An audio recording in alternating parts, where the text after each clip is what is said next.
After 6 decades, the disappearance of Frank Morris and the Anglin brothers from Alcatraz Federal Penitentiary is once again a global topic. New investigations indicate that the resolution of this mystery may be near. In 1962, the trio defied the maximum security of the island in San Francisco Bay, a place surrounded by icy waters and deadly currents, where escape was considered impossible. Although the official version maintained the drowning for years, the emergence of letters and possible clues over time kept the doubt alive. Did they survive? In 2025, interest was renewed with the release of aging projections for the fugitives. But before we begin, don't forget to like and subscribe to our channel. The operation was meticulous. Morris, the group's brilliant mind, led the plan alongside the Anglins, known for their physical prowess and skill in the water. A fourth accomplice, Alan West, participated in the preparation, but was left behind at the time of departure. The strategy relied on a ventilation flaw overlooked by the prison. The biggest initial challenge was removing the cell bars without tools or noise. After a failed attempt by Morris to use electricity to corrode the concrete, the only remaining option was manual excavation. Every night, during the quietest period between 5:30 p.m. and 9:30 p.m., at the inmates' informal happy hour, the four men worked on the openings behind their sinks. They scraped the concrete using the tips of sharpened spoons stolen from the cafeteria, creating small openings that gradually connected into larger holes. After each session, they covered the new cracks with pieces of damp toilet paper, smoothed with soap to mimic the texture of the wall. Over time, after many nights of digging, Morris managed to loosen the concrete enough to completely remove the metal grate. However, the opening was too large to be hidden without raising suspicion. Using cardboard from the prison's art supplies, he cut out a piece exactly the size of the grate, meticulously drew the cross pattern, and painted it in the same institutional shade of green. At the end of each night's work, he would fit the handcrafted replica back into place, perfectly concealing the damage. The others followed the same method. Morris even added an extra precaution, placing his concertina box in front of the opening, while John Anglin hung a long raincoat to hide his. Now they faced a new challenge, finding the perfect disguise. The bars were already wide enough for them to pass through, but leaving the cells empty would be immediately noticed by the guards. To disguise their bodies, they created decoys. Clarence Anglin led the process, stealing hair from his job at the prison barbershop to create realistic heads. The first attempt was rudimentary, made with cloth and soap, with hairs glued on as eyebrows and eyelashes. They nicknamed it Oink because of its awkward appearance. Then came Oscar, a much more realistic version, molded from toilet paper and soap to resemble a human head. When they left their cells, they planned to leave the heads on the pillows and fill the blankets with rolled-up clothes, creating the illusion of sleeping bodies. While the prison continued its routine, Morris, West, and the Anglin brothers set up a secret workshop, a small underground industry where they produced all the tools necessary for their escape. One of the biggest challenges was the freezing water of San Francisco Bay. To survive, they would need flotation devices and a way to cross the water. Mechanics magazine, Morris designed and built life jackets and 2 floats measuring approximately 1.8 by 4.3 meters, using waterproof raincoats from the Navy, which he had traded with other prisoners. Inflating the rafts required ingenuity. Morris removed the keys from a concertina he owned and transformed them into a kind of bellows. Wooden oars served both for propulsion and to reinforce the structure of the rafts and life jackets. He also applied a technique known as vulcanization, developed by Charles Goodyear in the 1830s, to make the material more resistant and less susceptible to tearing. To navigate in the dark and on icy waters, Morris created an improvised lantern using two small batteries connected to a light bulb inside a plastic case, with a metal clasp acting as a switch. In the spring of 1962, Clarence Anglin was the first to climb up the pipes to the top of the cell block and reach the ventilation outlet in the ceiling. What he found was an obstacle. The outlet was sealed by a solid metal cover, fastened with screws. Clarence tried to free her with an improvised wrench made from pieces of the bed, but failed. West then demonstrated his skill. When the prison vacuum cleaner broke down, he volunteered to fix it and discovered it had two motors inside. He repaired one and removed the other, adapting drill bits to turn it into a tool that managed to loosen the screws on the cover. With the path finally open, the escape was ready to happen. On the evening of Sunday, June 10, 1962, Morris informed the others that they would attempt to escape from Alcatraz the following day.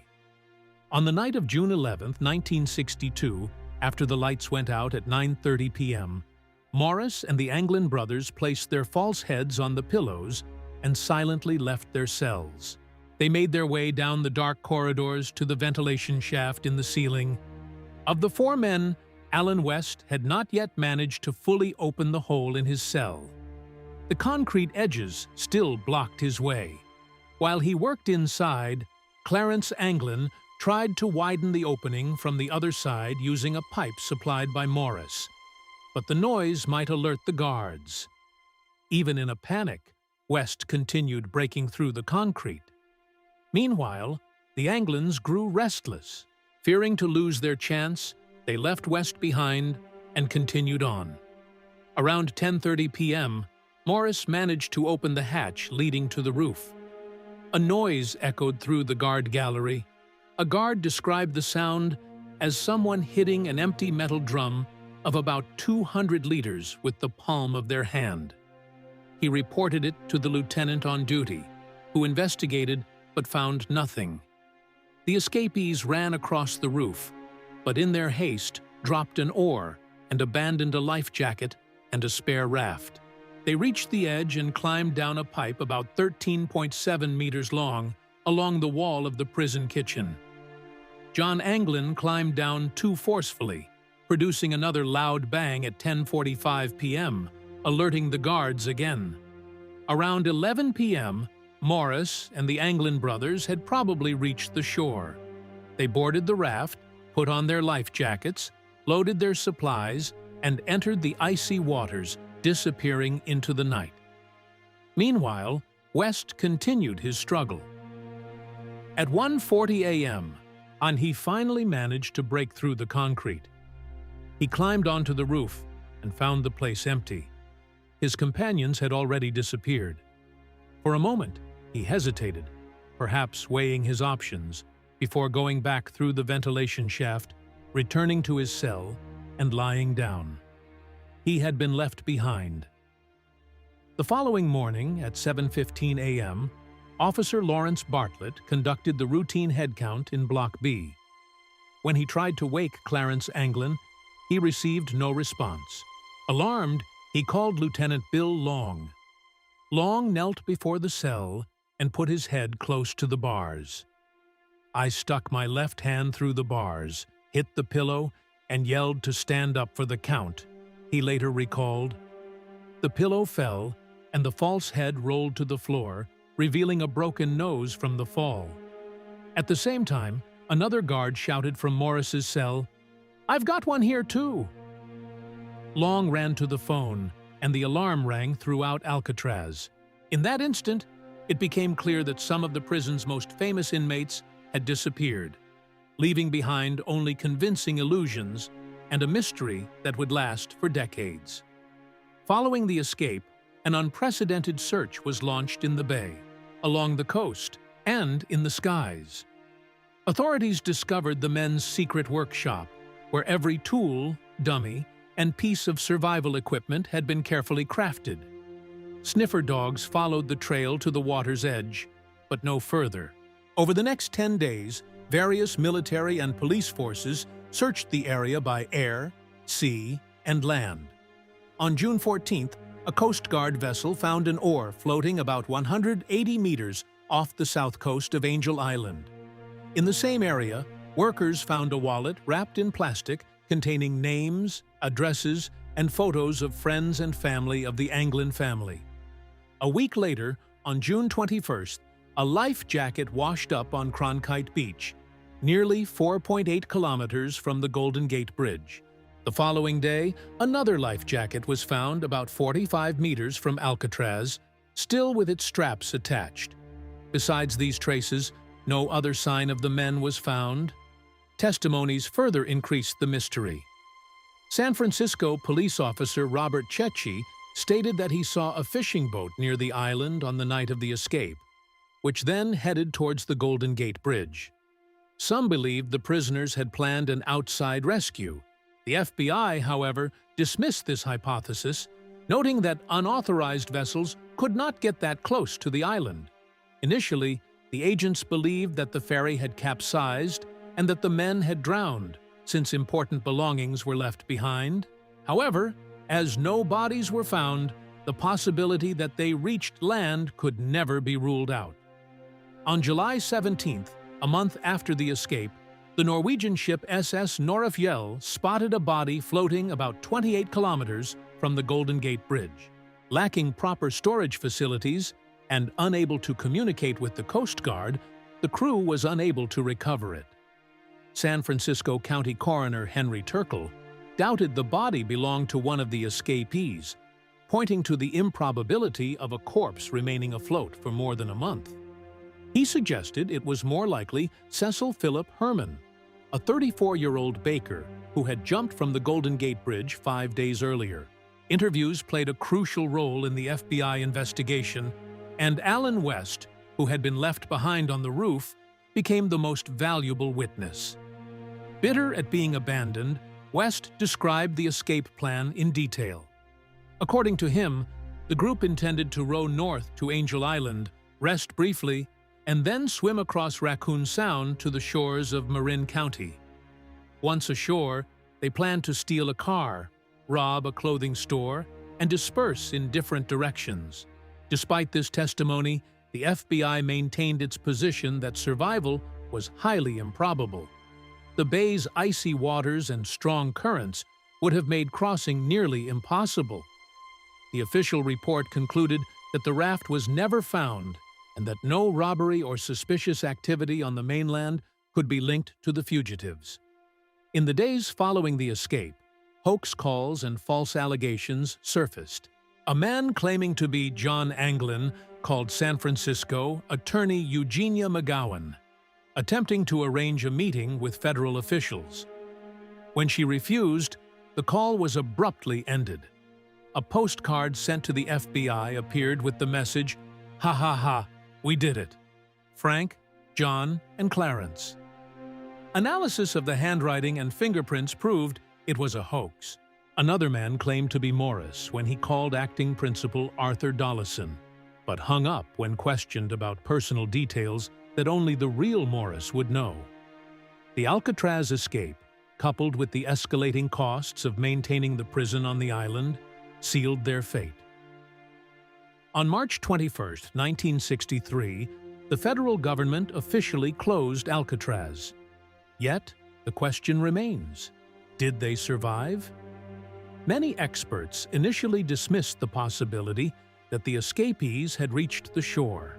Shortly after the escape, the Assistant Director of the Federal Bureau of Prisons, Fred T. Wilkinson, stated that the tides and winds that night were strong and that the prisoners were not physically fit enough. According to him, only a trained athlete could have completed that crossing. However, history has shown that crossing those waters was not impossible. Several people, including students, managed to complete the same journey, proving that, under the right conditions, it was feasible. In July 1972, the Norwegian ship Norefjell reported seeing a body floating in the water, wearing prison trousers, about 32 kilometers northwest of the Golden Gate Bridge. The crew, en route to Canada and without radio communication, only reported the incident upon returning to the United States the following month. By then, the body had already disappeared and was never recovered. Decades later, modern science entered the discussion. In 2014, researchers at Delft University modeled the currents and tides of the night of June 11, 1962. The study suggested that if the escapees had left Alcatraz around 11:30 p.m., they could have reached Horseshoe Bay. At the same time, debris and equipment would likely have been carried towards Angel Island, which coincides with the life jackets and other items later found in that area. Leaving before or after that time, however, would make survival highly unlikely. Guard testimonies confirmed that the prisoners launched the raft around 11 p.m., aligning with the ideal window for survival. In 1993, former bank robber Thomas Kent provided more details in an interview on the program America's Most Wanted. He stated that Clarence Anglin had arranged with an ex-girlfriend to meet them on the coast of Tiburon and drive them to Mexico, from where they planned to travel to South America. FBI records also indicate that Morris had purchased a Berlitz self-study Spanish book, reinforcing the hypothesis of international plans. In 2003, the television program Mythbusters tested the feasibility of the leak. Using a raft based on the prisoner's model, the team managed to navigate from Alcatraz to the shore, demonstrating that the crossing was possible. The FBI also conducted tests with the life jackets. Reinflated and subjected to weight, all remained sealed. They lost air slowly over the course of about an hour, but it would still allow the men to stay afloat by periodically blowing air through the valves. Other evidence further increased the mystery. A 2011 documentary by National Geographic, vanished from Alcatraz. He cited old FBI files that reported a raft found on Angel Island on June 12, 1962, with footprints leading away from it. No further information about this discovery was released. On the same day, authorities in Marin County reported the theft of a blue 1955 Chevrolet, license plate KPB076, a case also reported in local newspapers. The following day, a driver in Stockton, California, more than 130 kilometers east of San Francisco, reported to the Highway Patrol that he was forced off the road by 3 men in a blue Chevrolet. Every piece of evidence, every account, and every test has fueled the mystery that persists to this day. Did the fugitives disappear into legend, or did they truly survive the waters of San Francisco Bay? For over 50 years, numerous theories have attempted to discover the whereabouts of Morris, John, and Clarence Anglin. Federal Marshal Michael Dyke, who took over the case in 2003, admitted he didn't know if any of them were still alive, but acknowledged that the evidence raised doubts. Some accounts claim that the Anglin brothers' mother received roses for years without a sender, and that they attended her funeral in 1973 disguised as women, even with a strong FBI presence. In 2015, a History Channel documentary channel revealed Christmas cards with handwriting confirmed to be from the Anglin family, although without a postmark indicating the date of dispatch. That same year, a photograph surfaced that supposedly showed the Anglin brothers hiding in Brazil, about 13 years after their escape. Fred Brizzi, a family friend, claimed to have met the two in Rio de Janeiro during the 1970s and taken the photo. Forensic experts concluded that the image was taken in 1975 and most likely depicted the brothers. However, the age of the photo and the sunglasses worn prevented a definitive identification. Retired Marshal Art Roderick described the image as the best concrete clue yet obtained. In January 2020, facial recognition experts from the Irish agency IdentV confirmed that the men in the photo were, in fact, John and Clarence Anglin. Other evidence has emerged over the years. In 2016, a man named John Leroy Kelly claimed on his deathbed that he had helped in the escape. He stated that he and an accomplice waited in a white boat in the bay and rescued the fugitives as they rowed toward the shore, then followed the coastline to Seattle. This account coincided with the testimony of an off-duty police officer who said he saw a white boat with its lights off in the marina that night, which then illuminated the water before disappearing, a detail ignored by the FBI at the time.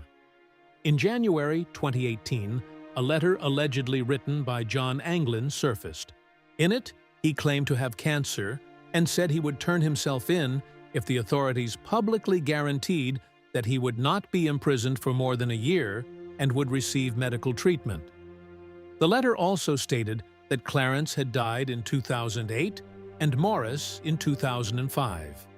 CBS San Francisco reported receiving the letter from an anonymous source. In 2013, the FBI analyzed fingerprints on the document, but the results were inconclusive. On November 15, 2025, a YouTube collaboration brought renewed attention to the case. Mark Rober, along with journalist Johnny Harris and video reporter Cleo Abram, they meticulously recreated the escape using the same plans and materials from that time. They studied original items, improvised tools, and replicas of equipment used by the prisoners. They built a homemade raft, oars, and life jackets, and set sail from Alcatraz following the tides. The crossing did not take them to Angel Island, as many believed, but to a point near the Golden Gate Bridge. The successful experiment, similar to that conducted by Mythbusters, demonstrated that the escape, long considered legendary, was entirely plausible. Thanks for watching. Now check out the videos that are appearing on the screen for more amazing stories.